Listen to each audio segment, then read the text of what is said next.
History has lots of crazy criminal stories and lots of bizarre crimes that you might not have heard of. Let's take a look.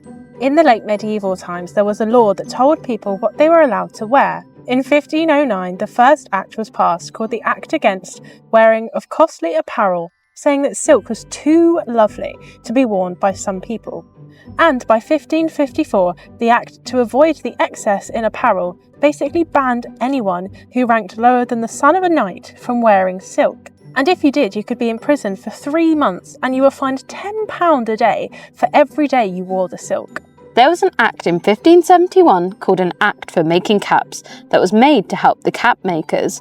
On Sundays, all people older than 6, except from nobles and women, had to wear a cap made within the realms of England, which meant they had to support their local cap maker by buying from them.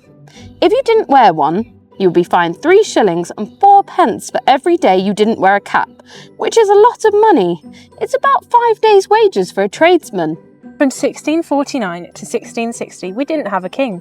Instead, Parliament ruled, led by Oliver Cromwell. He made lots of changes, mostly to do with his Puritan religious views. In 1647, he made celebrating Christmas illegal. And in the 1650s, things got even stricter, fining people who attended a party or even church at Christmas. 1771, Sarah Wilson, a royal maid, was sentenced to death for stealing a portrait of Queen Charlotte, one of her dresses and some jewellery. But her mistress stepped in and stopped her execution, and instead she was transported to America on a prison ship. Somehow, she still had the stolen items, so when she got there, she escaped the slave traders and claimed to be the Queen's cousin, Princess Susanna, exiled to America after a scandal. For 2 years, she lived in luxury until the slave owner she had originally been sold to figured out who she was, and she was marched back to his plantation.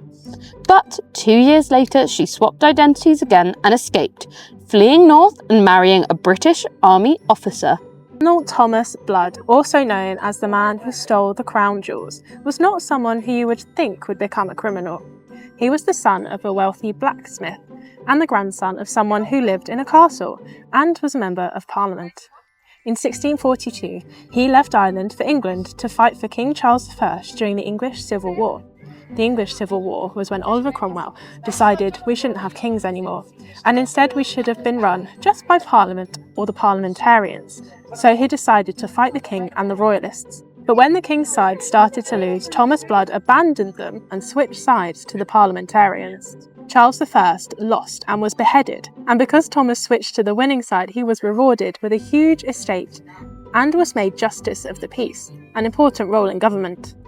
But later in 1660, the monarchy, or kings, were restored after Cromwell died, so in comes King Charles II. So Thomas lost his land and ran off home to Ireland, deciding that he hated the monarchy and even planned to kidnap the royal governor of Ireland for ransom money. But it didn't work. His brother who helped with the plan was executed for treason, but Thomas managed to escape. 10 years later in 1670 he tried again but failed, and then decided something bigger had to be done, so he planned to steal the crown jewels. Now back then, the same as today, you could pay to go in the Tower of London and see the jewels, so he disguised himself as a member of the clergy, someone who worked with the church, and took a friend with him who pretended to be his wife. The pair befriended the keeper and his wife over the next few days, and then suggested that the keeper's daughter married his fake, made-up, wealthy nephew. So the keeper of the jewels invited Thomas and his pretend nephew to dinner on the 9th of May 1671. Thomas convinced the keeper he should show his nephew, presumably another friend part of the plan, the crown jewels. So the three went down to the basement, where they did some pretty horrid things to the keeper. They threw a hood over his head, knocked him out, stabbed him and tied him up. Thomas then used the same mallet he used to knock out the keeper to flatten the crown and put it under his robes, while his friend stuffed the other things down their trousers. But the keeper managed to get rid of his gag and shout, "Treason! Murder! The crown is stolen!" After trying to run away, they were captured, and Thomas refused to answer any questions unless the king asked them himself. King Charles II thought, interesting. Let's talk to the man then. And actually, he was somehow charmed by Thomas and ended up giving him an estate and £500 yearly. What? During the Georgian era, we have something called the Golden Age of piracy, meaning that pirates were flourishing on the seas. So there's lots of criminals about, because being a pirate deserved the death sentence. In 1696, Captain William Kidd was sent out to hunt down pirates in the Indian Ocean, but he turned into a pirate himself, capturing vessels and killing people and taking treasure. He was arrested and executed, with his body being put on the banks of the River Thames to scare off other pirates. In the 1800s, people would often steal clothes because they were very valuable.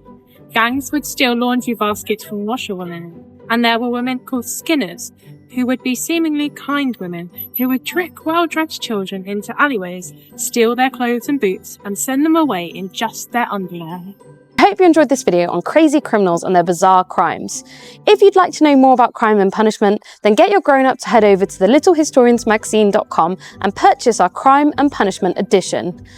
Also, if you enjoyed this video, make sure to like and subscribe and keep up to date with all our future releases.